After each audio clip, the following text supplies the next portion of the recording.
I hated almost every character in that book by a third of the way. I'm not even joking. This is a Colin Penn book, yeah?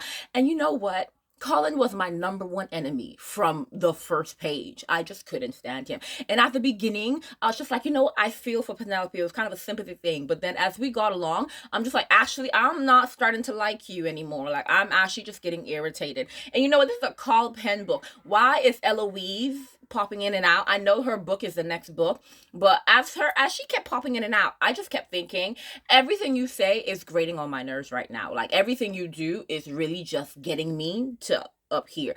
And I was just ready to fling both myself and the book out the window. And I wanted to go a step further. I'm just like, what, just throw me in any body of water you find. I kid you not. Throw me in a lake, throw me in a river, throw me in the sea, throw me in the ocean. You know what? Let's do one better. Throw me in a toilet. Because I was just like, for the first third of this book, I'm like, this is toilet water. This is toilet water. Not in the sense that the plot wasn't good or anything like that. The characters were trash. I could not stand them. I'm just like, you know what?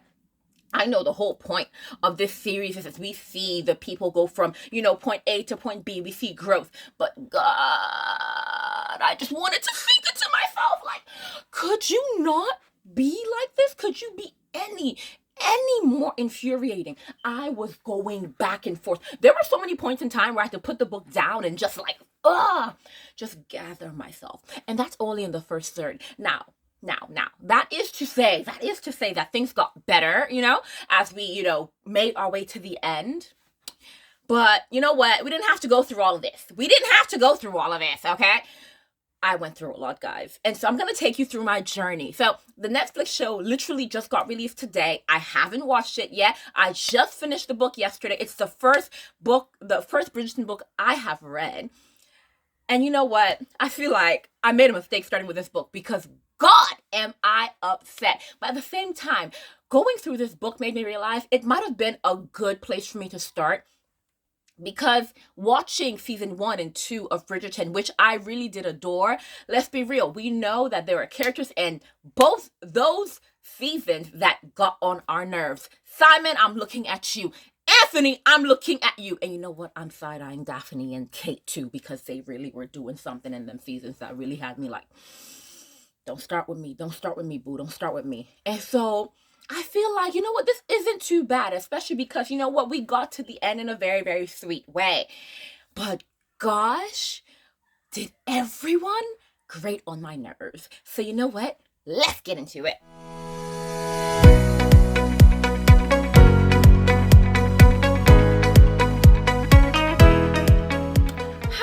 Hi. If you are new to this page, that's great for you. If you are one of my followers, you know what it is. I can get very, very passionate and things. So if you haven't figured it out already, this is a rant video. I am livid. Like, I kid you not, I stayed up until 3 a.m.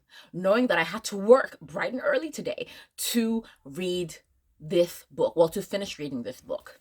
And you know what? I enjoyed that because I haven't had that feeling in a minute. And I'm just like, I love being able to do that again. But at the same time, mistake. Big mistake. This morning, I was basically a zombie. But let's get back into what we're doing here. So before I go forward, like I said, I have not watched the Netflix show yet. It just came out today and I'm at work. I saw the trailer for the Netflix show. And like any book reader, I was just like, huh? I know that they said that they added a few things, little embellishments. That's very, very normal when it comes to a book to TV or book to movie adaptation. But as I was reading this book, and then I remembered the trailer, I was just going, wait a minute, where did they pull this from? Like, there were so many things in that trailer that I was just waiting to see in the book, and it never materialized. It never appeared. And so I was just there looking like one big muumuu, like one big idiot. Like, I was thinking, did I pick up the wrong book for the season? Like, is it not this book? But I'm like, I'm sure it is. So what's going on? That's a side note. We're really going to have to speak about this whole Netflix adaptation after I watch it. But let's speak about the book. Let's speak about the book. Let's speak about why almost every character in this book was their own enemy. Why almost every character in the book was a villain, and it wasn't the villain that we expected. First and foremost, Penelope Featherington. You are the first on my list. Now, you guys know how I feel about characters who have such a lack of self-respect. Like, please, just imagine respect would have saved you so much heartbreak. And you know what? Because I've only been watching the show and I haven't really touched the Bridgerton books yet, I was actually going to wait until the show finished and then I was going to read the entire set, even though that would have taken me years. But I'm just like, you know what? I could do that because the show is entertaining enough. But then with all the wait that they had us waiting, I'm just like, bun this. I'm just going to read each book before each season. That's fine. And you know, I didn't know that, the ages were so different in the book to the show, or at least I don't know with this season 3 if they're going to do a time skip. But let's get back to Miss Homegirl. You see, little girl, I understand emotions, especially as a young lady. And if you think about this society and stuff like that, I can understand that, right? But I feel like she really just debased herself chasing after this guy who literally did not bat an eyelash anytime she was around. Like, they were friends, and he valued their friendship, right? But if you hear someone say to his brothers, his most trusted confidants, I'm pretty sure in the show, in the end of season 2, it was him saying it to a group of friends. But in the book, no. He said it to his brothers. He said it to Anthony and Benedict. He's saying that to his 2 closest friends, like his confidants, that he will never put a ring on it. And you know what? It wasn't just him saying, you know what, I'm against the institution of marriage. It wasn't him saying, you know what, every lady in this ton is, just nonsense and I'm not feeling it. No. He singled your behind out and said, you alone will never receive me. Baby girl, at that point, pick yourself up and go. I respect Penelope because in the moment she picked herself up and she went and she did it with respect. So I'm like, in the beginning of this book, I'm like, okay, Miss Homegirl, you gonna I said, wow, okay, you know what, season 1 and season 2 Penelope is changing. I'm like, okay, I'm gonna like this book. I'm gonna like you in this book. No, absolutely not. She decided that she's still going to pine after this man. Guys, you can see that I still have a lot of energy because, like I said, I read this book a few hours ago. At least I finished reading this book a few hours ago. So, the emotions are still fresh. Every book where we have an FMC who does not respect herself gets on my nerves. And you know what? Let's get to the entire Featherington clan, because they're on my list. They're on my list as major villains, major enemies. I wanted to bop every single person. Oh my goodness. First of all, you know what? Prudence and the other one, I don't know what your name is. You two?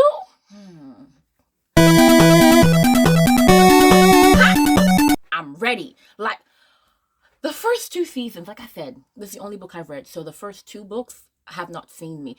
And considering Penelope's book is like the 4th, 5th book, let's get over it. The first 2 seasons, we all knew that her sisters were ops. Like, we all knew that they were ops. But then just the few appearances they made in this book reminded me of the opness that they presented. I said, oh, let's go. I'm ready to fight. If you're not going to fight for yourself, Penelope, bring your sister in. You know what? Tag me. I'm ready. Put me in the ring. I'm ready to scrap. Them girls were hyper annoying. And it wasn't just them, because you know what? They follow the example of their mother, okay? Miss Ma'am, if you don't collect yourself and go. I couldn't stand her. Like, obviously, this is kind of like just like she's the classic like Pride and Prejudice mother. So at the first season, I'm like, you know what? I get this is the role you're going to play. The mother who's only concerned about marrying her daughters. The mother who's overindulgent with a specific daughter. Or the mother who's really just annoying, who even grates on the nerves of her own husband. And who's basically the laughingstock of the ton. Yeah, that was her. That was Mrs. Featherington. But, you see, I couldn't stand her most of all because of the way she treated Penelope. It was absolutely disgusting. Like, it was horrendous.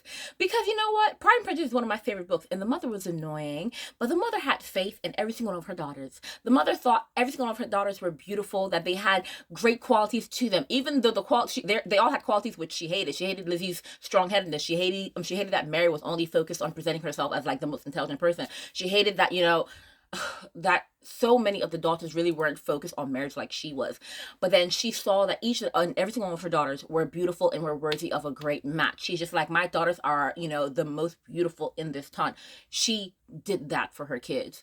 Mrs. Featherington, and it's not even just the fact that Mrs. Featherington did not show this type of appreciation for Penelope, that did not show this type of faith in Penelope. It's the fact that she would make it clear that she had no faith in this girl. So obviously in the book, years have gone by, a lot of seasons have gone by. Penelope hasn't been proposed to, she hasn't had prospects at all, and so she's officially a spinster. I get that.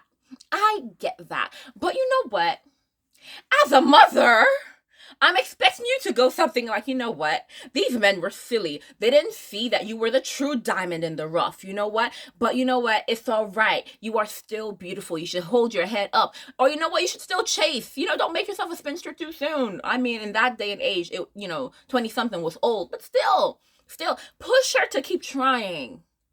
Never had a glimpse of hope for Penelope. And so if Penelope's older sister sees that's how their mother sees Penelope, why would they not emulate that same behavior? Why would they not treat Penelope like dirt in the same way that her mother treats her like dirt? Why would they not treat her like a servant?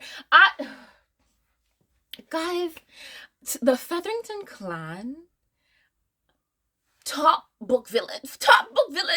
I've read so many villains and so many fantasy books and so many fiction books.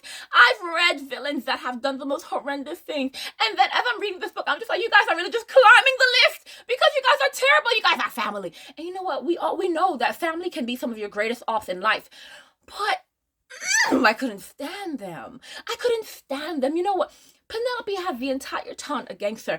Everyone not appreciating her. Everyone, basically Penelope is a wallflower, but she's worse than a wallflower. People treated her like she wasn't one of the nobles. They treated her like she was literally a peasant. And you know what? We're going to have a whole conversation about, let's be real, stop treating the peasants like dirt. But they basically treated her like a servant. Like they were stepping on my girl. And so as I was encountering the Featherington clan more in this book, my anger at Penelope started to dissipate because it made sense, okay? It made complete sense. It made complete sense that the older sisters would 100% follow in the steps of their mother and not actually appreciating or placing any value on Penelope. And in that same sense, you have your mother and your elder sisters not placing any value on you. So I can understand why you do not place value on yourself. And so seeing her chase after this guy who does not care for her, I understood it, but God didn't upset me. Now let's turn the block. Because we can't have all the hate for the Featheringtons. A lot of the hate's gonna be for them, but we can't have all the hate for them. Now, Miss Eloise, Miss Girl, Miss Ma'am, let's talk. So, to my knowledge, Eloise's book is the next book after Colin Penn's. And, so fair that they would start sliding her in there, just dropping her here and there so that we can prepare ourselves for what's to come in the next book. Cool.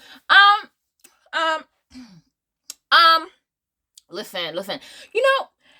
Eloise is very interesting as a character to me because it's very kind of clear that she's kind of modeled in the, Elizabeth Bennet archetype, like that's kind of the character model that they were going for. But a bit more haughty and pretentious. And so, Miss Homegirl, her appearances in the book were getting on my nerves. Like, she made the hate list. I just couldn't do it. I'm just like, sis, every time she did something or spoke, I was getting so annoyed. And you know what? It's not even people who are being loud and being rambunctious. You know what? Hyacinth was loud and rambunctious, but she was such a loved character. Eloise, her pretentiousness started to get on my nerves. And I'm just like, it was in little bits as well. It was just small little bits. I feel like I only got like one or two comments that I felt were too pretentious, but I'm just like, that'll do it. I was just like, girl, this is not even your book. Why are you here? Getting on my nerves? Go away. Absolutely go away. Oh, goodness me. She got better towards the end, but goodness me, the first third of the book, I was just like, nah, nah, nah. You are also on the villain list. I can't do it with you. I really can't do it with you. And then, we get past Eloise's little, annoyances. And then we get to the main villain. And I know some people are just going to be like, I know who you're talking about. No, you don't. The main villain was Colin. Colin. Guys, and you know what? If there are any men watching this, and you know what? Even if there aren't any men watching this, for the women watching this, for the girls watching this, if you have men in your lives, if you have boys, bring them here right now. Because I have a question. Why is it so hard for you men to listen? And you know what? It's not even like, listening is an active verb. For those who don't know, and I'm pointing that towards men because it's you guys who don't know. Listening is an active verb, You don't just hear, because you hearing just means that it's just gone into your head. For a lot of you, it's like it's gone right out. Colin, I could not Penelope would present how she was feeling. He would hear it, say that he listened, and completely ignored her.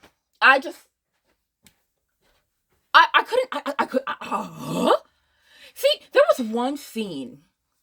was one particular scene in the book where I just actually had to stop and rewind. I was flipping through. I said, I read that wrong. Let's go back. Let's rewind it, right? And so I flipped back and I said, so you're in the carriage with her. You are. You're in the carriage with her. Yes.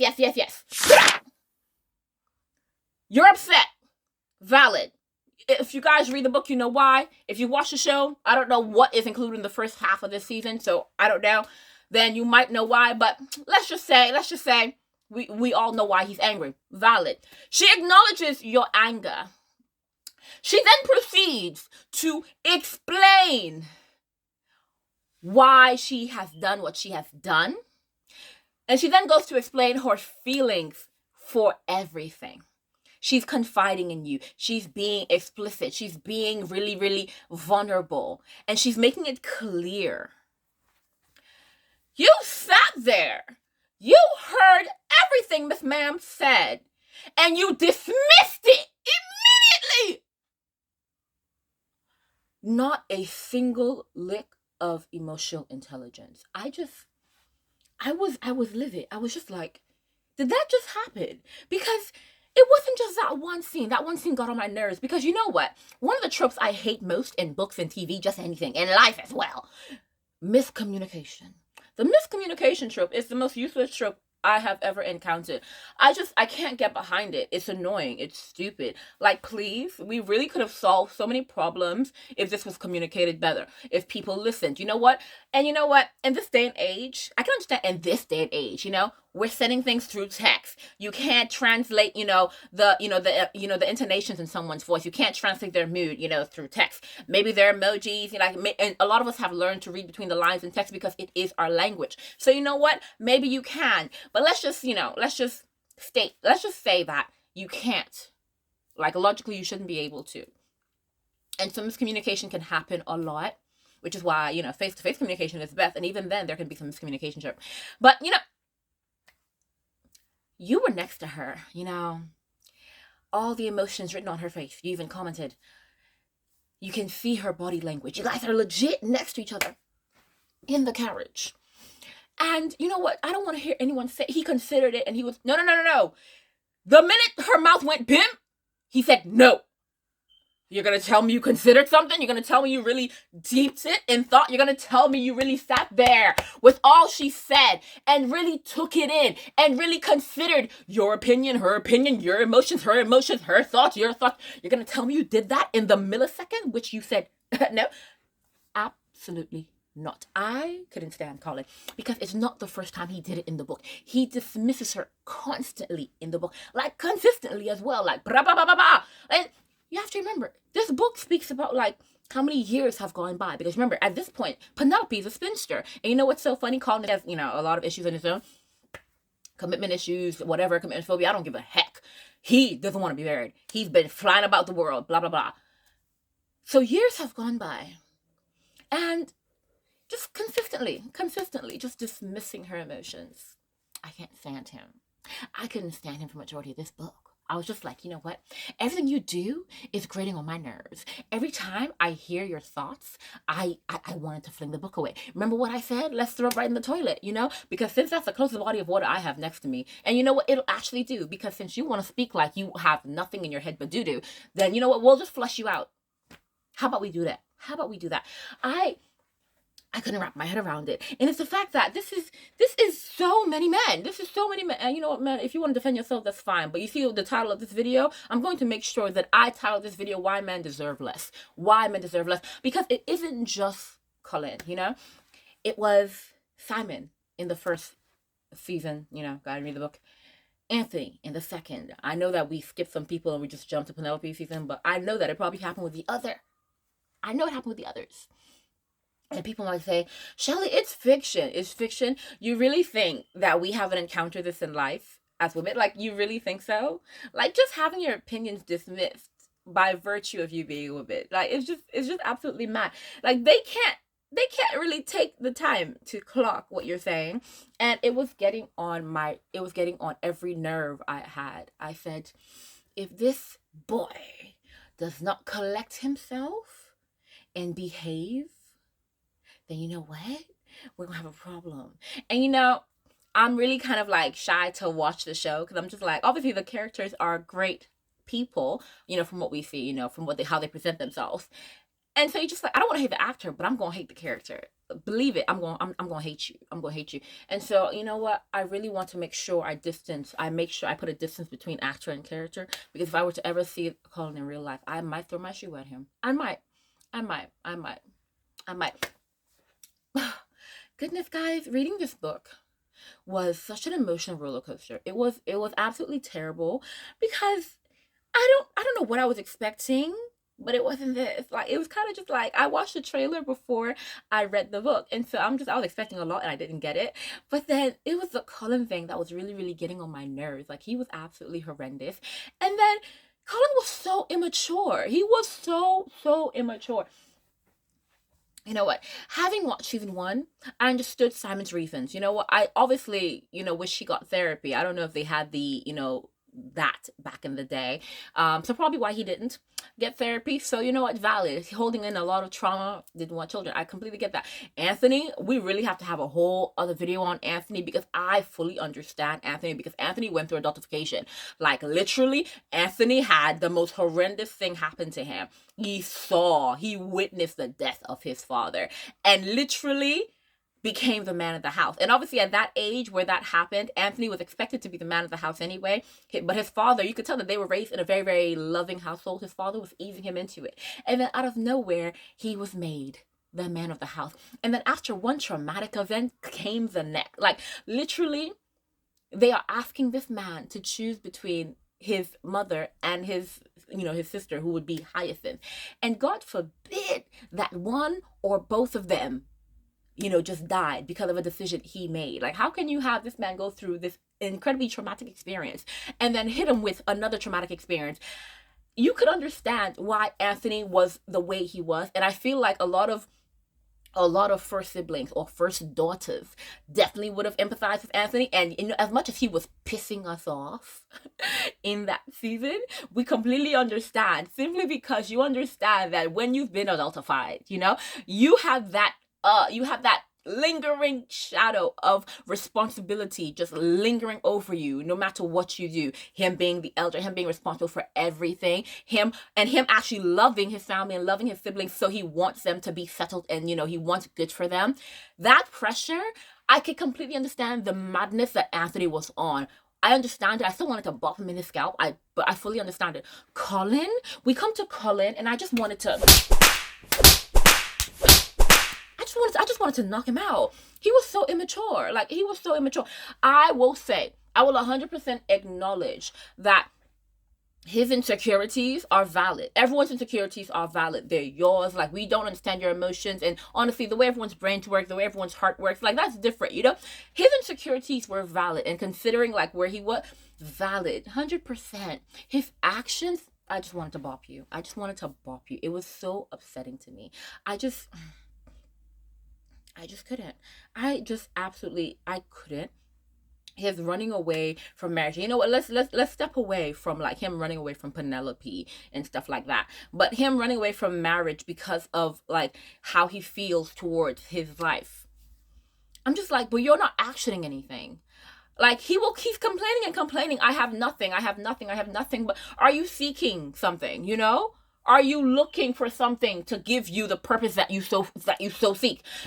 No, you're just complaining and running away. So immature. I'm actually over it. You know, if you're going to complain one more time and do nothing at the same time, sir, I'm flinging you into the ocean. Why am I? You know what? At that point, I realized in the book, why am I sacrificing myself? You know, you're the one who needs to be flung out. You're the one who's trapped. Like, why am I the one who's suffering? No, no. And you know what? This is where part of me is still kind of like iffy with this pairing. Like, Julia Quinn, like she's great from the seasons I've seen and from this book, how it comes together. You know what? Cute, sweet. But I was just like, this timing. We go from 8 years and then all of this happens in like 2 months. I said, I have comments. I have comments. I really do have comments because, and this is where I started to kind of like reconsider my okayness with friends to lovers. I am an enemies to lovers girl, but only when it's done right. Only when they really have that Kendrick Lamar Drake hate. Like Kendrick Lamar, I hate the way that you guys remember when they have that type of hate in their hearts. That's an enemies to lovers, not the whole I disliked you, I don't like your vibe type of hate. Enemies to lovers. That's not enemies to lovers. There must be real hate in their midst. So that's one of my favorite truths when it comes to romance and with characters. Friends to lovers, I've always been okay with it because I'm just like, you know what? If it happens naturally, that's fine because I've witnessed that happen to people in real life. So I'm just like, this is completely valid. You guys being friends, being each other's confidants, being best friends, and then just realizing, actually, you're more than a friend. I've caught feelings. And that awkwardness of, should I tell them? Because will they reciprocate the emotion? And you know what? In real life, friends to lovers bangs. Like, it slaps. Like, you just kind of like, yeah, if you're rooting. Because you're always rooting for them. You're just like, we see that you guys love each other. If only you can see that you love each other so that you can come together and we can get a wedding. It's frustrating for friends. I know it's frustrating for them, but it's frustrating for us. Get together already. We're tired, okay? We want to start throwing rice. Get it together, okay? So friends to lovers in real life, bang on. I will 100% support it. No questions asked. In books, though, see, in books, if the timeline is correct and if the progression from friends to lovers happens correctly, you know what? Bang on. I can support that. It's valid. Colin and Pen, right? This frustrated me. This really, really frustrated me because, see, Pen was holding a candle for this guy who never acknowledged like her in that sense, who never showed any feelings for her in that sense. And honestly, I don't even think he respected her that much. If I'm being honest, he saw her as a friend but didn't respect her. Because if you can say that, oh goodness, I'll never marry Penelope Featherington. Why single heart like that? Personally, like, there's no need. Honestly, if you read the book, you understand why he said it when he said it, but I'm just like, there was still no need to say it. He said it literally. He used her as a punching bag to really kind of remove kind of the pressure from him. And I'm just like, you just using her as one sacrifice, just pushing her right under the bus. Like, I'm feeling pressure, and you know what? I need someone to take the hit. You wouldn't take the hit personally, but you were sacrificing her in front of people who knew her, really just demolishing her worth just because you felt some type of way about the pressures on your life, about your insecurities. I was just like, I couldn't get with it at all. I'm just like, even as a friend, that's basically my friend, like, not someone who we're romantic, like my friend, like my bestie, who, let's say, is married already. That's basically like them going to someone and saying that, listen, she's not worthy of anybody marrying her. Like, come on. You really don't have respect for me. Like, you do not, you can say that you're my friend, that, we cool. You don't respect me. You absolutely do not respect me if you can speak about me in such a manner to people whose opinions you value, because at that point you value their opinions, and you've just really disrespected me to them, which means you don't value me. I couldn't get with Colin at all. I was just like, I know this happened at the beginning of the book, or last, but whatever. But no, absolutely not. And so at first I'm just like, let's see how this friends to lovers is gonna happen, because he made that comment 6 years ago in the book, and then to where we are in the present. And then throughout the entirety of the book, once again, not considering her at all. Not considering her at all. And then he even when he started to see her in that light, it was like one big light bulb switch. I said, what type of behavior is this? Oh, we've been friends for ages. I can't even remember what scene it was. Like I said, I read this, but I can't remember what scene it was where like the light bulb finally came on for him, and he was just like, "Oh, she do be." Like there was one scene that happened, and I don't like that. That is what lit the spark for him. If you've read or if you watch, like it was one action between the two, and that made him see her in that light. And I'm just like, you couldn't see me in that light in all the years of friendship we had. You couldn't value me for the qualities that were before you. Like none of that. I just wanted to bang slap him. I couldn't deal with him at all, guys. I was taking breaths. I was taking breaths a lot. It was just a lot for me. It was absolutely a lot for me, and I couldn't. So their journey to where they are in the end of the book, it's sweet, but I'm still kind of half and half about how his turnaround happened. Cause she been there, but how his turnaround happened, how his switch happened, I was just like, this is annoying. Because it reminds me of that recent show on Netflix that's blown, once again based on a book, I believe One Day, where we're best friends, and it takes you going through every single person to realize that I'm your person. I don't like that trope in romance or in life. Like you really have to go through hell and high water actually, before realizing that what you desired was right in front of you all along. I'm so sorry. Are you blind? Please, as someone who's actually like sight impaired, like really, like my eyes don't be working like that. Even when I record without my glasses, the most hilarious thing, because what I see is nothing, but it makes it easier for me because I don't have to be self-conscious about what I'm presenting to you guys in front of the camera. I only wear my glasses when my eyes are really sensitive, and self-consciousness be damned. But you are with me all the time, like all the time, and so you see every part of me, especially the whole them being close friends and all that. And I have all the qualities that you would look for in a wife. Not just like, the qualities back in the day of them being well read and well accomplished, and they have talents like drawing and playing the piano forte and all that. No. I'm your friend. I am sweet. I am nice. You can trust in me, all of these little blah, blah, blah, blahs. And you know what? In this society, that actually matters. I know some people will be like, you know what, Shelly? People can have all that. I have all those emotions from my friends, and I don't, I'm not with them. I don't want to be with them. See, that's true, right? In this society, it is not. It is not. It's not a valid point at all. Love matches were rare. Please. People didn't marry for love. They didn't marry for love, okay? They married for stability. They married for, good, just a good family standing. Marry for love. Don't be silly. But you see, that's the thing. That is the thing. So, love match aside, yeah, you can't even consider her as a love match, because you really don't. You don't value her. You don't have a high. He didn't have a high opinion of her, guys. Let's be real. And I know some people are gonna be like, "Oh, Shelly, it was the look. Stop being vain, you idiots." Like because let's be real, they're together now, are they not? Like, and you don't need to watch the show to know that. We all know that at the end of the book, every couple ends up together. At least I hope. Like, it'd be scary if they don't. Like, that'd be a bit scary. That'd be wild. But from the patterns, they end up together. We just have to see the journey. Anyway, so I don't want to hear nothing about looks. Anyway, in general, I don't want to hear about looks. Bundus. Oh, guys, you just read the book. Just read the book. Or you know what? Watch the show, and you'll just. To be fair, I take that back because I don't know how they're going to present Colin. They might have taken his more annoying qualities out to make him more likable. But you know what?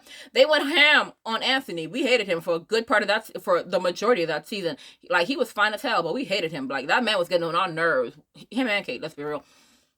So Colin, I don't know how he's going to be presented to us, but in the book, he was mad annoying. I couldn't get with him, and so I'm still kind of half and half. I do like how the book ends. Everyone's happy and in love. Everyone's acknowledging their love and accepting their love. Like, blah, blah, blah, blah, blah. That's great and all that. But, everybody was an enemy. Everyone was an op in this season. The two mains included. Like, you know what, Penelope, you weren't op to yourself. I don't want to hear it. Like, Colin, you weren't op from beginning to almost end. I don't want to hear it. The Featherington clan, I won't even lie. I'm still ready to bop you guys. I could care less if you guys, did you guys even make turn around? Nah, they were just happy because they finally got to be a part of the Bridgerton. So you know what? I'm still ready to scrap. I'm still ready to beef. Eloise, I feel you towards the end. I'm gonna need more. So I'm gonna read your story next because you were a bit annoying. Hyacinth, my girl, 100%.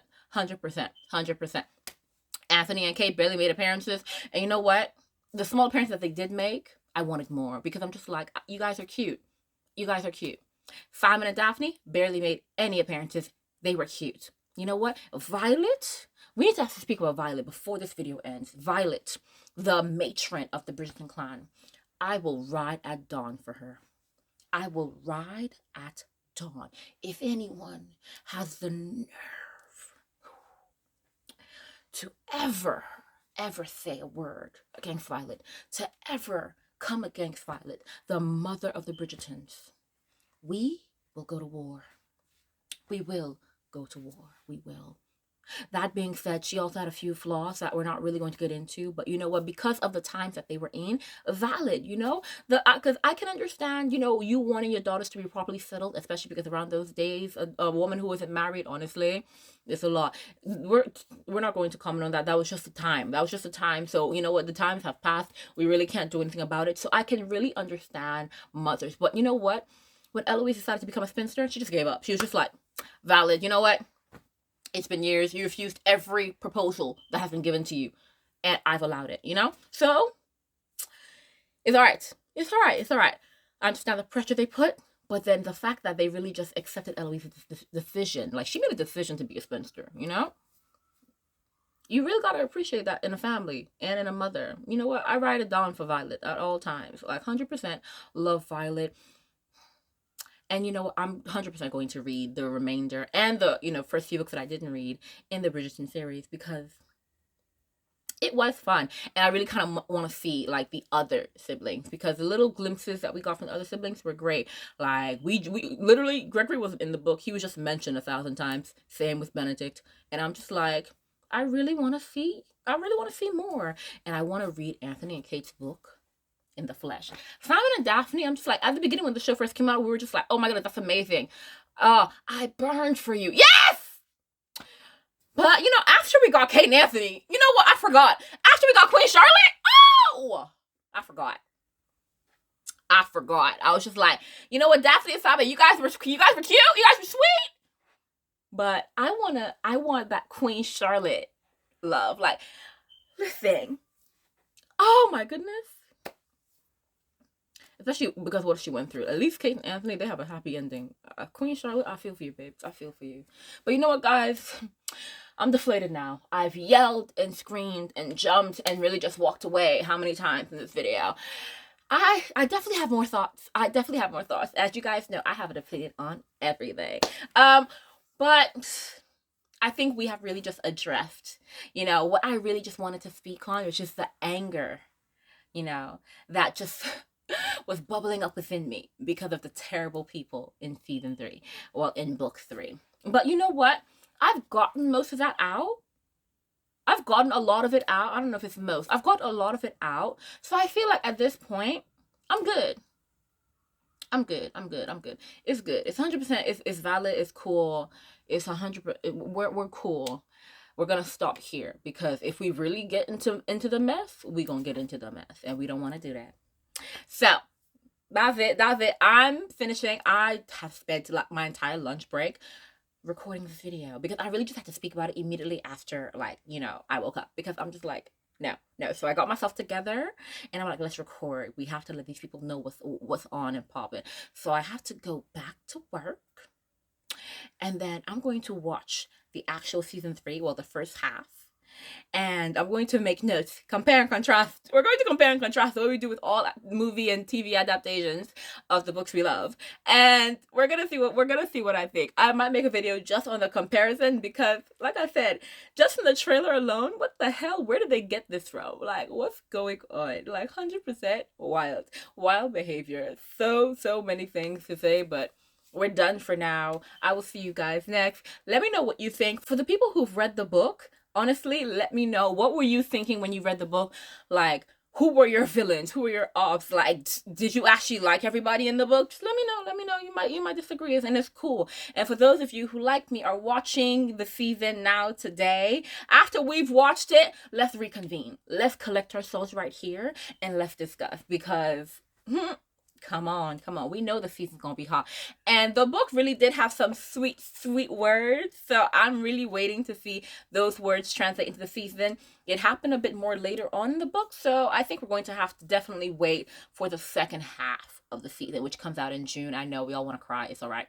But it's all right. We're gonna be right here, ready to discuss, and I might make another video. I'll ask in a poll so that you guys can let me know. But yeah, let me know what you guys think. How are you guys feeling about Call Pen? Are you guys happy with the match? Are you guys happy about how it happened? Are you like me and you still have some misgivings, and you're kind of just like still in the middle? You're kind of happy for them, but at the same time still kind of like iffy about how it happened. Like, let me know what you think. Like, let me know your thoughts. I love to hear you guys, and it's so great. But that's it for today. Like, I'm so happy we got all this out. And you know what? That's it. I will see you guys next time, because believe me, I have a few things that I do want to discuss. But not today. So I'll see you guys next time. Be sure to like, comment, share, and of course, if you haven't already, because you're new, subscribe. Bye.